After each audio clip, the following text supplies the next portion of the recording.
Hi everyone, I hope you all are fine. So दोस्तों, हम लोग CMA final paper number 19 cost and management audit कर रहे थे। काफी सारे लेक्चर और ऑलमोस्ट 30% पोर्शन हम लोगों ने कंप्लीट कर लिया है। ठीक है। स्टडी नोट नंबर 11 हमने लास्ट लेक्चर में स्टार्ट किया था। इसका एक लेक्चर जो ऑलरेडी कर चुके हैं। इससे पहले के लेक्चर जिन लोगों ने नहीं देखे हैं दोस्तों, वो एक बार देख लीजिएगा। आपको काफी अच्छा हेल्प मिलेगा पेपर नंबर 19 में। ओके। आज हम जो है स्टडी नोट नंबर जो 11 है उसका लेक्चर 2 करेंगे और लगभग आज ही हमारा ये स्टडी नोट नंबर जो 11 है वो फिनिश हो जाएगा। काफी इजी है चैप्टर्स समझने के लिए। चलिए स्टार्ट करते हैं आज का टॉपिक, एनर्जी ऑडिट। सिंपल सा, यहाँ से आप अंडरलाइन कर लेना, आपको आराम से समझ में आ जाएगा। यहाँ से आप अंडरलाइन कर लेना, इन सिंपल वर्ड्स से लेकर यहाँ तक आपको समझ में आ जाएगा। बिल्कुल मस्त। क्या कह रहे हैं इन सिंपल वर्ड, अगर हम साधारण शब्दों में समझना चाहें एनर्जी ऑडिट होता क्या है। कह रहे हैं एनर्जी ऑडिट मींस, यानी एनर्जी ऑडिट का मतलब होता है monitoring the energy efficiency of different equipment process in plant and looking into a way by which the total sum of energy consumed can be cut down. Okay. हम energy audit का मतलब इस तरीके से अच्छे इस्तेमाल करें, हम लोग इस तरीके से अच्छे से इस्तेमाल करें ताकि हमारा जो एनर्जी है उसको हम कट डाउन कर सके, यानी हमारा जो प्रोडक्शन है उस पर कोई इंपैक्ट ना पड़े। प्रोडक्शन जितना हम पहले बनाते थे आज भी उतना ही बनाएंगे। ओके। हमारी जो एफिशिएंसी थी जो पहले थी उससे बेहतर हो जाएगी। ओके। प्रोडक्शन पर हमारा कोई फर्क नहीं पड़ेगा, लेकिन हम जो एनर्जी होंगे वो कम यूज करेंगे। तो मान लीजिए हम अपने ना घरों से भी चीज को समझ सकते हैं। मान लीजिए आप कोई घरों में ना कोई लोकल प्रोडक्ट मान लीजिए कोई यूज कर रहे हैं, तो वो जितनी इलेक्ट्रिसिटी खींचेगा उसकी बजाय अगर आप अच्छी क्वालिटी का अगर आप खरीदोगे है ना, तो आईएसआई सर्टिफाइड जैसे आप चीजें खरीदोगे तो उससे क्या होता है, वो ना बिजली भी उतनी, इलेक्ट्रिसिटी भी उतनी कंज्यूम करता है। तो ऐसी है, आप ऐसे तरीकों का पता लगाइए अपनी कंपनी में, अपनी फैक्ट्री में जिस प्रोडक्शन हो रहे हैं ऐसी मशीनों का इस्तेमाल करिए भाई जो ओरिजिनल हो और जिनसे आपको एनर्जी जो है एनर्जी आपकी कम कंज्यूम हो। तो उसको बोलते हैं एनर्जी ऑडिट। यानी ऑडिटर जो है इन बातों को भी ध्यान रखिएगा भाई कि आप लोग जो है इतनी जो है ऐसी मशीनों का इस्तेमाल कर रहे हो जो बेफालतू में आपकी एनर्जी को कंज्यूम कर रही हो। अगर आप एनर्जी का खर्चा, बिजली का अगर खर्चा बचा के देखो तो आपको क्या हो जाएगा। सिंपल सी बात, मान लीजिए आप उस खर्चे में एक नई मशीन ले सकते हो। तो इस चीज का भी आपको ध्यान रखना पड़ेगा। हम ना कुछ तरीके से समझ सकते हैं, जैसे हम लोगों ने जैसे स्टीम जनरेशन, अगर भाप का इस्तेमाल करके ऐसे इलेक्ट्रिसिटी जनरेट करें हम लोग, स्टीम डिस्ट्रीब्यूशन जो हमने स्टीम से उसको हम डिस्ट्रीब्यूट करें, उसको अच्छे से इस्तेमाल करें, यूटिलाइज करें। अब हाँ, जैसे कि ये सारे शब्द ना आप क्या नाम है जैसे ये आते हैं, अगर आप ये पढ़ना चाहो तो पढ़ लो, लेकिन ऐसे एज इट इज लिखने की जरूरत नहीं है। 3-4 लाइन आप एग्जाम्स में लिख देना, बहुत सफिशिएंट है इसके लिए। Electric energy electric energy utilisation, यानी जो हम लोग एनर्जी यूज कर रहे हैं उसका अच्छे से इस्तेमाल करना, ताकि अगर आप अच्छे से इस्तेमाल करोगे तो उसकी जो कॉस्ट होगी वो ऑटोमेटिकली क्या आएगी, कम आएगी। टोटल एनर्जी सिस्टम, यानी अपने जो आपका एनर्जी सिस्टम है उसको एक अच्छे से इस्तेमाल करना। आपको देखना भाई कि कौन से इक्विपमेंट है जिनमें जो रिपेयर का खर्चा ज्यादा आ रहा है। ओके। आपको देखना पड़ेगा इस बार बार हम रिपेयर कराने की बजाय अगर हम नया लगा ले तो उससे हमारी एनर्जी भी बचेगी, हमारा रिपेयर का खर्चा भी बचेगा। अलग अलग तरीके की आप चीजों का इस्तेमाल भी कर सकते हो। ये नई क्या कहते हैं टेक्नोलॉजी है, डीजल एग्जॉस्ट रिकवरी। इससे भी हम लोगों की क्या होती है, एनर्जी जो है अच्छे से इस्तेमाल होती है। अब हम पढ़ते हैं प्रोडक्टिविटी ऑडिट और एफिशिएंसी ऑडिट क्या होता है, ये हम पढ़ लेते हैं। The productivity audit is basically an analysis, basically क्या एनालाइज करना है of the productivity of the resource deployed by any organisation. Okay, कि किस तरीके से जो ऑर्गेनाइजेशन ने अपने बिजनेस में जो रिसोर्सेज लगाए हैं उन रिसोर्सेज का कितने अच्छे से ये लोग इस्तेमाल करते हैं। It is generally done to generate information about the status of productivity in organization for the purpose of determining the scale of efficiency and effectiveness of resource utilization। यानी किस सिंपल सा है, प्रोडक्टिविटी ऑडिट या efficiency audit का simple सा मतलब है जो भी हम रिसोर्स इस्तेमाल कर रहे हैं, चाहे वो मटेरियल हो, लेबर हो, एम्प्लॉय हो, इलेक्ट्रिसिटी हो, कुछ भी हो, उन रिसोर्सेज का हम कितने अच्छे इस्तेमाल कर रहे हैं, रिसोर्स का अच्छे से इस्तेमाल कर रहे हैं, ये हमारा प्रोडक्टिविटी ऑडिट या एफिशिएंसी ऑडिट कहलाया जाएगा। द टर्म रिसोर्सेज को हम लोग यहाँ पर मनी भी बोल सकते हैं, मशीन भी बोल सकते हैं, मटेरियल भी बोल सकते हैं, मेथड भी बोल सकते हैं, लेबर यानी मैन भी बोल सकते हैं। In the other words the objective of productivity audit is to optimum result, यानी हमें अच्छी से रिजल्ट मिले। टू इम्प्रूव द बेंचमार्क, यानी जो हम लोग मैन का इस्तेमाल कर रहे हैं, मनी का इस्तेमाल कर रहे हैं, मेथड का इस्तेमाल कर रहे हैं, मटेरियल का इस्तेमाल कर रहे हैं, उनका हम अच्छे से इस्तेमाल कर सकें। रिसोर्स डिप्लॉयमेंट, यानी जो आपके पास रिसोर्स जो रिसोर्सेज हैं उनको सही से उनका इस्तेमाल करना। रिसोर्स यूटिलाइजेशन, रिसोर्स जो भी है आपको उनको ढंग से इस्तेमाल करना। अगर आप रिसोर्सेज को अगर आप ढंग से इस्तेमाल करोगे रिसोर्सेज को, तो आपको जो है पक्का पक्का क्या होगा, उसको फायदा आपको होगा ही होगा।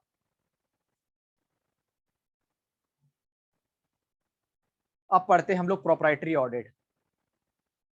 Proprietary audit stands for verification of transaction in the best interest of public. यानी प्रोप्राइटरी ऑडिट का मतलब होता है कि जो ट्रांजैक्शंस ऑर्गेनाइजेशन में हुई है उनका वेरीफाई करना जिसमें पब्लिक की भलाई हो, उस commonly accepted customs and standard of conduct. यानी आपने जो चेकिंग करी है वो जो भी नॉर्मल कोई नॉर्मल ऑडिटर भी अगर उसको देखता तो मतलब वो भी इसी तरीके की ऑडिट करता, तो आपको ये ध्यान रखना पड़ेगा, ऐसे नहीं कंपनी को अच्छा साबित करने के चक्कर में आप लोग वो चीज ना करें। The test boiled down consideration of financial prudence and economy instead of too much dependence on document, voucher, etc. It's the emphasis to find the wisdom and appropriateness of expenditure rather than verifying whether it is been duly authorized or evidenced by voucher, etc. Simple सी बात है भाई, हम ना simple सी बात है, हम लोगों को ये देखना है कि भाई पब्लिक को फायदा हो उसमें, जो भी वो लोग जो भी ट्रांजेक्शन कर रहे हैं उनको वो सही से कर रहे हैं या नहीं कर रहे, पता चले कि जो भी लोग ट्रांजेक्शन कर रहे हैं वो अपने रिलेटिव से ज्यादा कर रहे हैं। ओके, कि ऐसा नहीं होना चाहिए कि रिलेटिव्स को ज्यादा फायदा हो रहा है।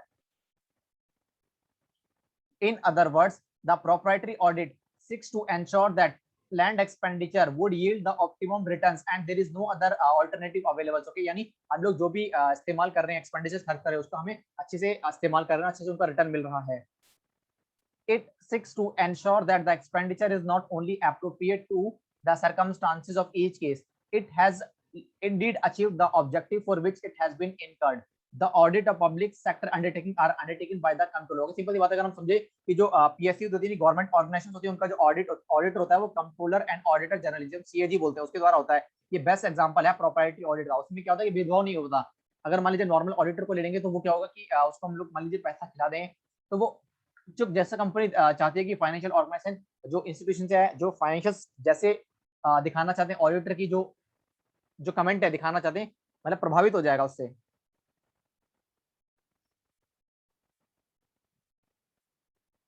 The auditor, while conducting the proprietary audit, should in any case ensure observation of the following financial property। इन सब चीजों को उसको ध्यान रखना पड़ेगा।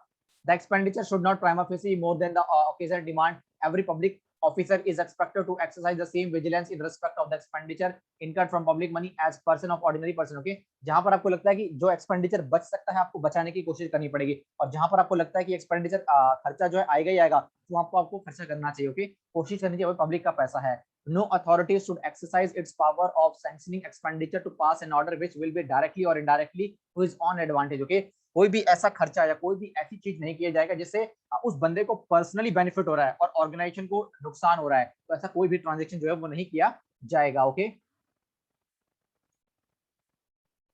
public money should be utilized for the benefit of particular person or section of the community unless public money जो public money should not be utilized for the benefit of a particular person or section of the community unless the amount of expenditure involved is insignificant or a claim from amount could be enforced in court of law। कहने का मतलब ये है कि जो public का पैसा उसका सही से इस्तेमाल करेगा।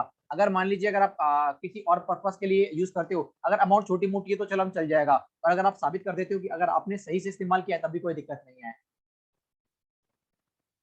The expenditure is in pursuance of a recognized policy or custom।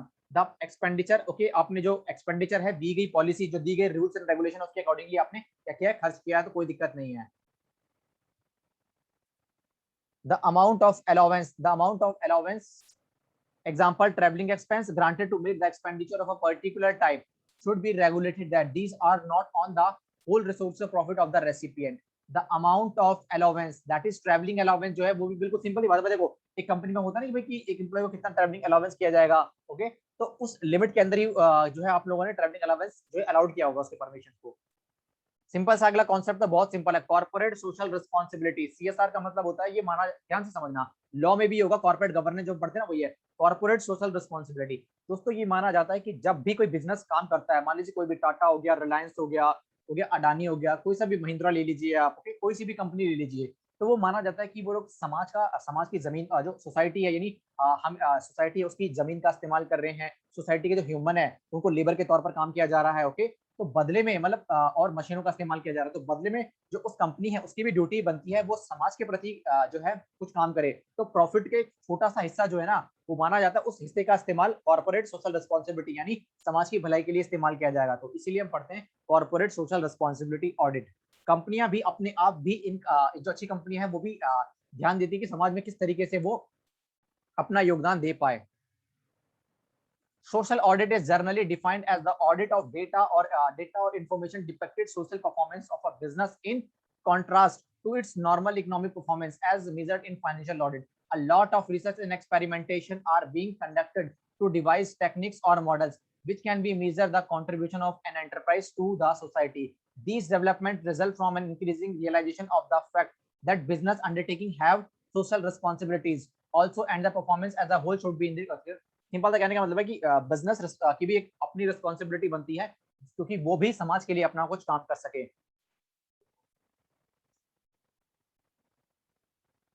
A corporate social audit is an assessment of company's performance or corporate social responsibility objectives. It evaluates measurable goals intended to help the business meet expectations stakeholders group have been regarded social and environmental responsibility, यानी उसकी समाज के प्रति भी environmental भी और social भी responsibility बनती है किसी भी बिजनेस की। Balancing social responsibility with business performance is imperative in today's business era. Okay, nowadays हम लोग देख रहे हैं कि बिजनेस की ड्यूटी भी बनती है कि वो समाज की भलाई के लिए भी ऐसे काम कर सकें।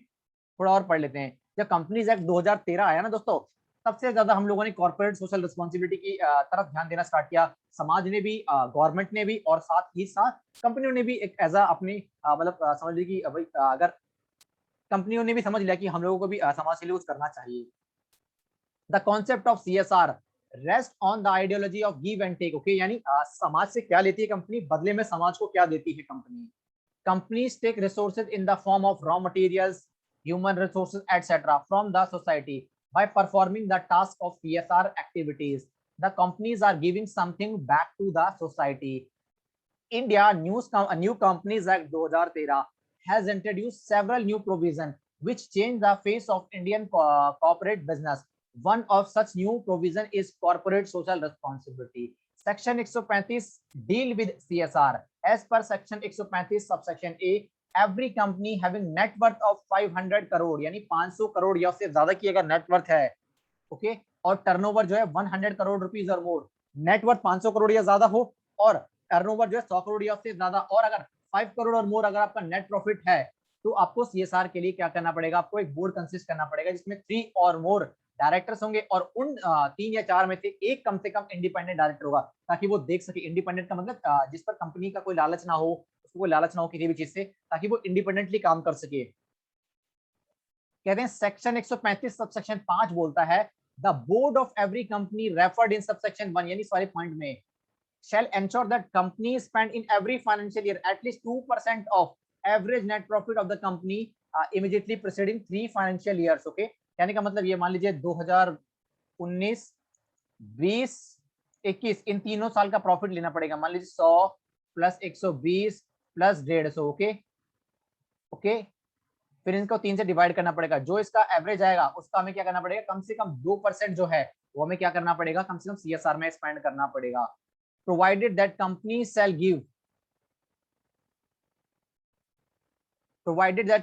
Give preference to the local area. Okay, बिल्कुल ये कर सकती कंपनी अपने जो ज्यादा बेनिफिट अपने लोकल एरिया को पहले देगी। And areas covered it where operate. Okay, जहां पर कंपनी काम करती है, बिल्कुल भाई समाज की भलाई लोगों को दिखना भी तो चाहिए कि कंपनी काम कर रही है, इसलिए कंपनी जो है अपने आसपास के लोगों और समाज के लिए काम करती है।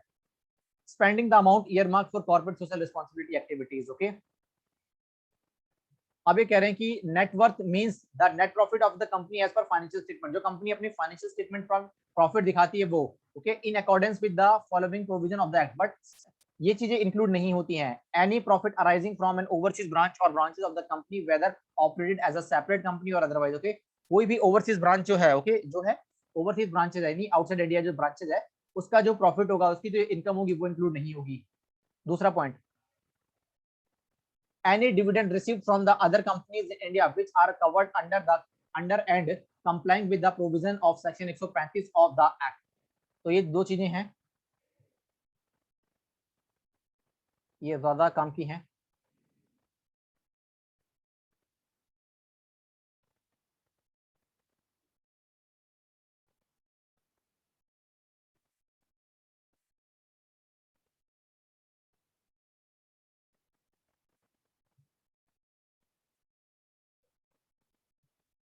ये पढ़ लेते हैं एक बार। ये देखो, ministry of corporate affairs MCA ने 27 फरवरी 2014 को इशू किया था companies corporate social responsibility policy rules 2014 which is effective from 1 अप्रैल 2014 को as per rules 2 subsection 3 CSR जो है means and include but is not limited to project और programme relating to activities specified in schedule 7 to the act or project or program relating to activities undertaken by the board of director of a company in pursuance of recommendation of the CSR committee of the board as per declared CSR policy of the act.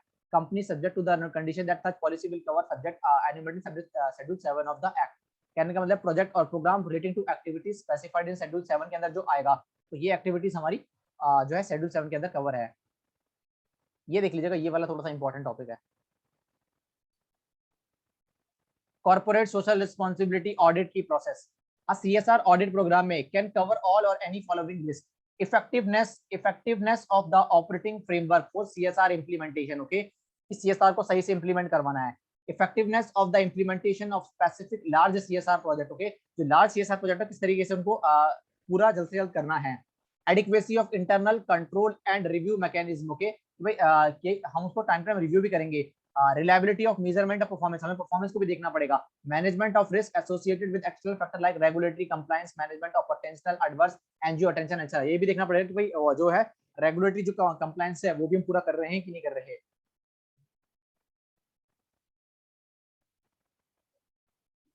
उसके बाद एक last topic है आ CSR audit should cover the following points human rights fundamental human rights भी ध्यान देखना पड़ेगा। Freedom of association collective bargaining okay non discrimination force labour child labour business behaviour relation with the clients अच्छे relationship होनी चाहिए। Supplier and सब contractor के साथ अच्छे रिलेशनशिप होनी चाहिए। प्रिवेंशन ऑफ करप्शन कम होना चाहिए। एंटी कॉम्पिटिटिव प्रैक्टिस यानी आपको मतलब जो कॉम्पिटिटर है उसको भी आपको बढ़ावा साथ में वो भी बढ़े ओके अपने कॉम्पिटिटर को हटाने की कोशिश कर रहा हो। ह्यूमन रिसोर्सेज ओके लेबर का आपको ध्यान देखना पड़ेगा उनकी वर्किंग कंडीशन अच्छी होनी चाहिए ओके आप उनके लिए अच्छे स्टेप्स लेने पड़ेंगे आपको। उनकी हेल्थ एंड सेफ्टी का ध्यान रखना पड़ेगा आपको। उनकी करियर डेवलपमेंट उनकी ट्रेनिंग देना पड़ेगा टाइम टू टाइम। उनकी सैलरी पर ध्यान देना पड़ेगा मोटिवेट करना पड़ेगा आपको एम्प्लॉय को। Corporate governance board of director audit and internal control treatment of share holder executive remuneration corporate governance यानी board of director audit and internal control जो गया treatment of share holders executive remuneration. उसके बाद अंदर environment पे ऊपर incorporation of environment consideration okay आपको environment पर भी ध्यान देना पड़ेगा और community involvement okay impact on social communities contribution to social economic development general interest cause creation of social infrastructure like record school hospitals etcetera. Simple सा CSR का मतलब भाई अगर कोई भी कंपनी समाज में रहती है तो समाज के मशीन का समाज के एम्प्लॉय का समाज के रिसोर्सेज का समाज के पैसे का इस्तेमाल करती है तो ये माना जाता है कि उस कंपनी का समाज के प्रति भी कुछ दायित्व बनता है। अपने एम्प्लॉय को अच्छी सैलरी दे उसकी सेफ्टी का ध्यान रखे ओके उसको ट्रेनिंग दे उसको मोटिवेट करे उसको ग्रोथ दे ओके और जो इन्वायरमेंट है मान लीजिए इन्वायरमेंट के लिए भी कुछ करते जाए मान लीजिए छोटे छोटे बच्चे समाज में रहने वाले उनके लिए भी कुछ अच्छा करे तो ये हमारा CSR है। कंपनीज एक्ट 2013 आने से पहले जो था ना उसमें 1956 में भी इतना ज्यादा ध्यान नहीं दिया गया था लेकिन 13 आने के बाद कंपनीज एक्ट 2013 CSR पे ज्यादा फोकस है। स्टार्टिंग में तो लगा मान के चलिए जो लॉ है ना वो थोप रहा है लेकिन आजकल देखा जाता है कंपनियां खुद ब खुद ही कि ऐसा करती है। तो आप किसी भी कंपनी को देख लीजिए कोई ना कोई चैरिटी डोनेशन चाइल्ड एजुकेशन हो गया या फिर ऑर्फनेज हो गया ये सब चीजें समाज की भलाई में लगी ही हुई है। तो स्टडी नोट 11 दोस्तों हमारा यहाँ पर फिनिश हो जाता है। अगले अगर हम लेक्चर जो है उसमें स्टडी नोट नंबर 12 स्टार्ट करेंगे हम लोग ओके दोस्तों। कोई भी डाउट है पुराने लेक्चर भी देख लीजिएगा कुछ किसी टॉपिक को दोबारा से कराना है तो हम लोग स्टार्ट कर देंगे धीरे धीरे करके हम लोग अपना जो स्टडी मटेरियल है पूरा अपना 19 पेपर नंबर सारा सिलेबस जो है हम लोग कंप्लीट कर लेंगे। चलिए दोस्तों from my side guys that's all about in this video bye guys.